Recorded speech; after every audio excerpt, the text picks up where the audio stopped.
If you're thinking about buying a budget electric vehicle, what the industry calls a cheap EV or affordable electric car, to save money on gas, you need to watch this first. We're going to look at the entire lifespan of these cars, from the factory floor to the scrapyard, revealing why most cheap EVs are actually electronic waste waiting to happen. Over 17 million electric vehicles sold globally in 2024 alone.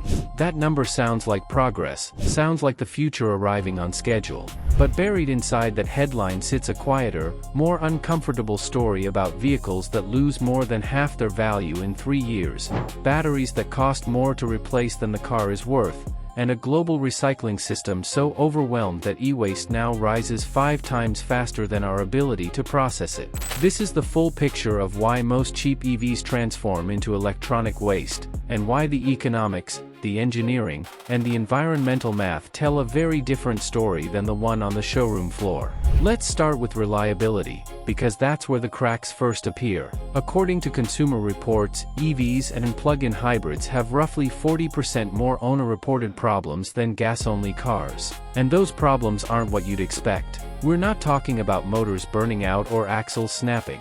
The drivetrain, the thing that makes an EV an EV, usually works fine. The failures come from everything around it. Software glitches, charging system malfunctions, 12-volt battery failures, infotainment screens going dark, advanced driver assistance sensors losing calibration. Jake Fisher, Senior Director of Auto Testing at Consumer Reports, put it plainly. Many of the problems with EVs and plug-in hybrids exist because they're newer designs compared to gas technology, so some kinks still continue getting worked out. And for budget EVs, those kinks aren't minor inconveniences. They're compounding failures that erode the ownership experience month after month. Here's a fascinating paradox uncovered in European TV reliability data. Electric vehicles built on older, proven internal combustion platforms actually outperform dedicated EV platforms in reliability testing.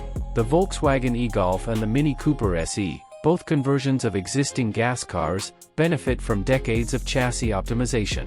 Meanwhile, ground-up designs like the Tesla Model 3 and VW ID3 face what engineers call teething problems. New architecture means new failure modes. Now layer budget manufacturing on top of that reality. BYD, the world's largest EV manufacturer, recalled over 115,000 vehicles in October 2025 due to improperly installed battery sealing gaskets that reduced water tightness. These were vehicles produced between February 2021 and August 2022. Many of these budget EVs rely on battery cells from CATL, the world's largest battery manufacturer, which supplies affordable lithium iron phosphate chemistry to keep costs down. Over 62% of consumers remain skeptical about Chinese electric vehicles specifically because of quality and durability concerns. And the cost savings that make these cars affordable have to come from somewhere. Often it's interior material quality, thinner structural components, or simplified thermal management systems. The headline features, big battery and big screen, look impressive on a test drive. The compromises reveal themselves over months of ownership. Which brings us to the single most important component in any electric vehicle, the battery. And this is where the story of why most cheap EVs become electronic waste becomes impossible to ignore. Geotab's fleet scale analysis shows an average battery degradation rate of about 1.5 to 2.5% capacity loss per year, which sounds manageable. And for premium EVs with sophisticated liquid cooling systems, it often is. The average EV battery lifespan based on these degradation rates works out to around 13 years. But that average masks enormous variation. Earlier and budget models that rely on air cooling rather than liquid thermal management face far more vulnerability to accelerated degradation, especially in hot climates. The cells cook, capacity drops, range shrinks. When technicians measure what's called state of health, or SO percentage, budget EVs in hot climates can drop below 80% capacity in just 5 to 6 years. And when that battery finally needs replacement, the math becomes devastating. A standard 40 kWh Nissan Leaf battery costs up to $12,500 to replace. The larger 62 kWh version can reach $15,000. Tesla packs run $12,000 to $16,000. Larger trucks and SUVs hit $18,000 to $25,000 or more. Now compare those numbers to the actual value of a used budget EV. Studies show electric vehicles depreciate an average of 58.8% over 5 years. Some models fare far worse. The Jaguar I-Pace lost 72% of its value in 5 years, the worst depreciation of any vehicle on the market. 3-year-old EVs that sold for $35,000 in 2022 were trading at $20,000 to $25,000 by 2025. So picture this scenario, and it plays out thousands of times every year.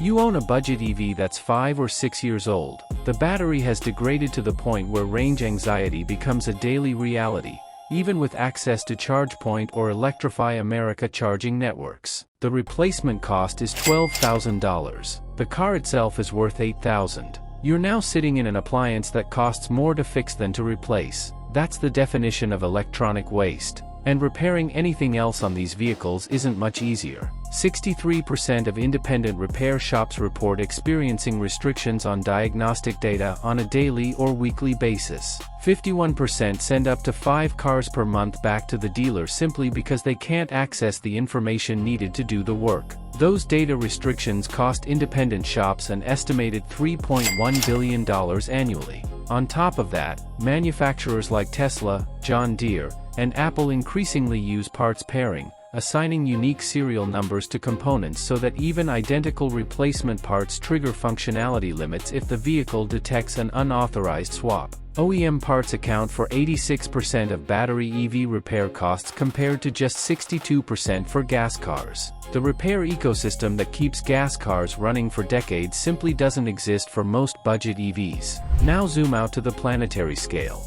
In 2022, the world generated a record 62 million tons of electronic waste. Laid bumper to bumper, the trucks needed to haul that waste would circle the equator. Less than a quarter of it was properly collected and recycled. $62 billion worth of recoverable materials, just gone.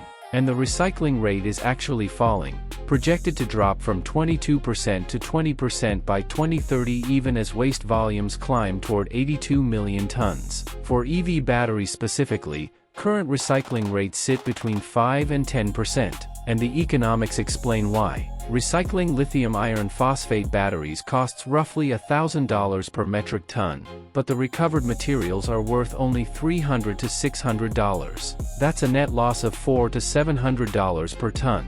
Without subsidy or mandate, the market has no incentive to recycle these batteries at scale. Meanwhile, 1 ton of mined lithium emits nearly 15 tons of CO2, 70% of global cobalt comes from the Democratic Republic of Congo where tens of thousands of children work in hazardous mining conditions, and just 1% of rare earth element demand gets met through e-waste recycling. The environmental cost of making these batteries is enormous, and we're barely recovering any of that investment at end of life. There is a counterargument, and it deserves honest consideration. Battery technology improves rapidly. Prices have fallen from over $400 per kilowatt-hour in 2012 to $111 by the end of 2024. Only 2.5% of EVs actually need battery replacement, and most of those occur under warranty. Companies like Redwood Materials are advancing recycling technology. Emerging solid-state battery technology promises longer lifespans and better recyclability, though it's still years from mass market deployment. The European Union's Right to Repair Directive takes effect in 2026. Maine passed automotive right to repair legislation in 2025. Over 83% of Americans support the Federal Repair Act. The trajectory is promising. But trajectory and present reality are two very different things. Right now, today, if you buy a budget electric vehicle with air-cooled batteries, limited thermal management, proprietary repair locks, and no viable recycling pathway for its most expensive component, you're not buying a car in the traditional sense. You're buying a consumer electronic with a 7-year window of diminishing usefulness, after which it becomes economically irreparable and environmentally unrecyclable. That's why most cheap EVs are actually electronic waste. Not because the technology is inherently flawed, but because the economics of repair, the absence of recycling infrastructure, and the realities of depreciation have created a product category where disposal is cheaper than preservation. And until that equation changes, every budget EV sold is a ticking clock counting down to the scrapyard.